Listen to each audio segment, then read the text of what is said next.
हम परिंदे कहीं जाते हुए मर जाते हैं, दश्त में प्यास बुझाते हुए मर जाते हैं।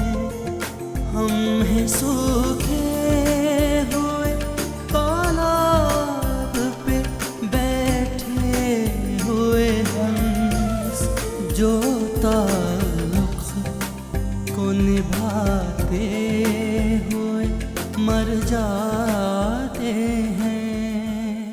हम परिंदे। मैं कितनी बार कह चुकी हूँ कि इस बात पर मज़ीद बहस नहीं होगी।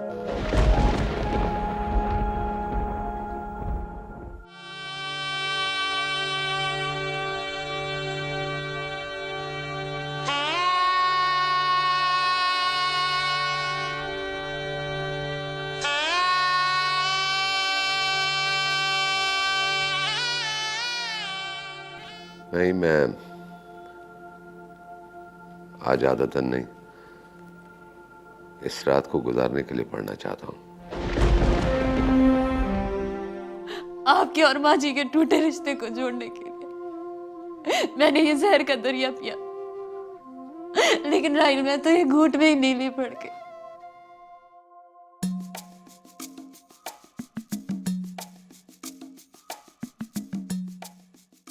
तुमने बताया नहीं हमारे आने का? आप लोग बैठे, मैं अभी साहब को बुलाता हूँ।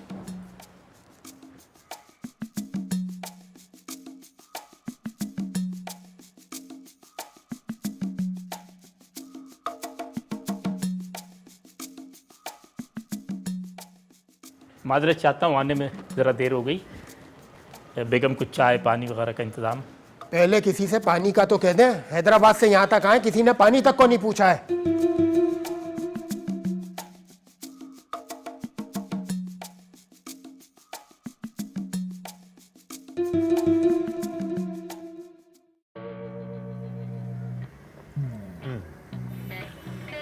तो तुम आज जल्दी घर इसलिए नहीं जाना चाहती हो क्योंकि वहाँ फरहाद की फैमिली आई हुई है। देखो, मेरे ख्याल में तुम्हें आज वहाँ बल्कि इसी वक्त मौजूद होना चाहिए, क्योंकि इकलौती बहन है यार वो तुम्हारी। कभी कभी तुम बहुत अजीब बिहेव करते हो, ऐसे कि जैसे तुम कुछ जानते ही नहीं हो कि मैं सनम से क्यों खफा हूँ। फिर भी तुम। यार यही तो मैं नहीं चाहता हूँ। मैं नहीं चाहता कि मैं दो बहनों के बीच में दरार बनूं। पता नहीं लोग मोहब्बत में इतने एबनॉर्मल क्यों हो जाते हैं यार, और ये मोहब्बत लोगों को दूसरों जैसा क्यों नहीं रहने देती है? क्योंकि मोहब्बत नॉर्मल बिहेवियर नहीं है। जुनून और दीवानगी का रास्ता इसी मोहब्बत की गली से होके गुजरता है। इसीलिए मोहब्बत हमें कभी नॉर्मल रहने नहीं देती। अगर ऐसी ही बात होती ना, तो मैं एक ऐसे शख्स की मोहब्बत में मुब्तला ना होती जो मेरी ही बहन की मोहब्बत में गिरफ्तार हो।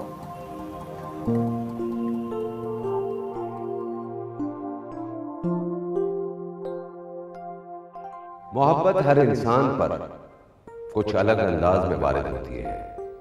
कहीं शीरनी जैसी मीठी, कहीं सेम और ठोर जैसी कड़वी, कभी आंखों की ठंडक और कभी कच्चे धुएं से आंखें जला देने वाली। मोहब्बत का हर रंग जुदा और हर अंदाज सिवा है।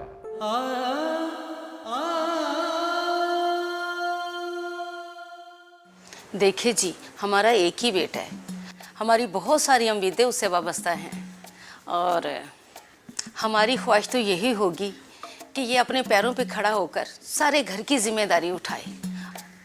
और आप तो जानते हैं कि माँ बाप का सब कुछ बच्चों की पढ़ाई की नज़र हो जाता है।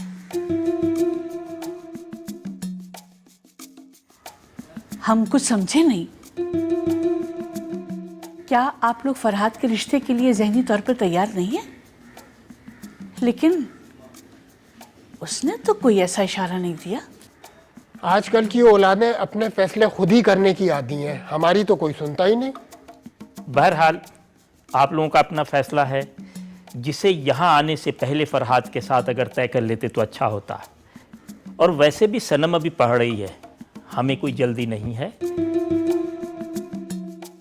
आप लोग अपने झगड़े निपटा लें, उसके बाद इस सिलसिले में बात होगी।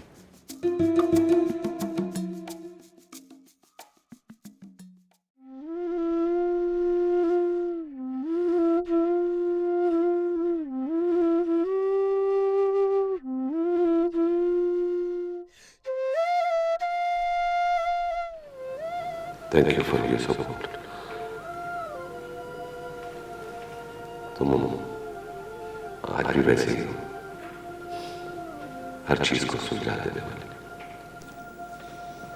मगर अब हमारी जिंदगी उलझ चुकी है, तो शायद ये डोर अब कभी भी सुलझ ना पाए।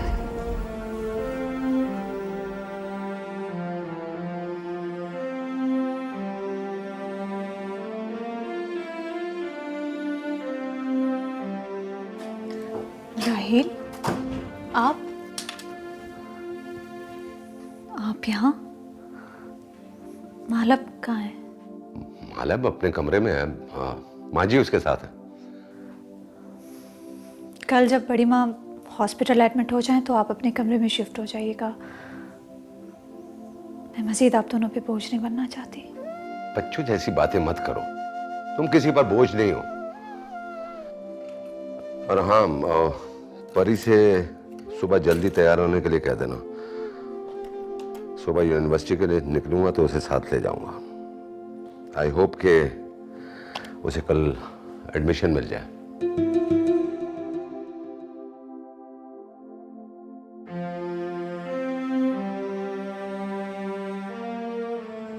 बात मेरी इजाजत और इनकार की हद से आगे निकल चुकी थी।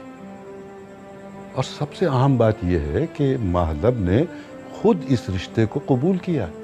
सिर्फ उन्होंने ये नहीं कहा कि आपकी बेटी हमारे बेटे के पीछे पड़ेगी,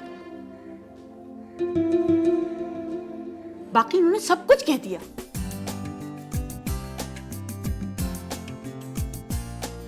परी, फिक्र नहीं करो, वो सिर्फ तुम्हारे अब्बा नहीं है और मेरा भी उनके साथ कुछ रिश्ता है। वैसे मैं हर हफ्ते चक्कर लगाता रहूंगा। क्यों? वो तुम सर, क्या बात थी? कहीं आपकी मोहब्बत का राजहंस भी उड़कर किसी अजनबी की मुंडेर पे तो नहीं जा बैठा था? अरे राजहंस कब किसकी सुनते हैं। हम परिंदे कहीं जाते हुए मर जा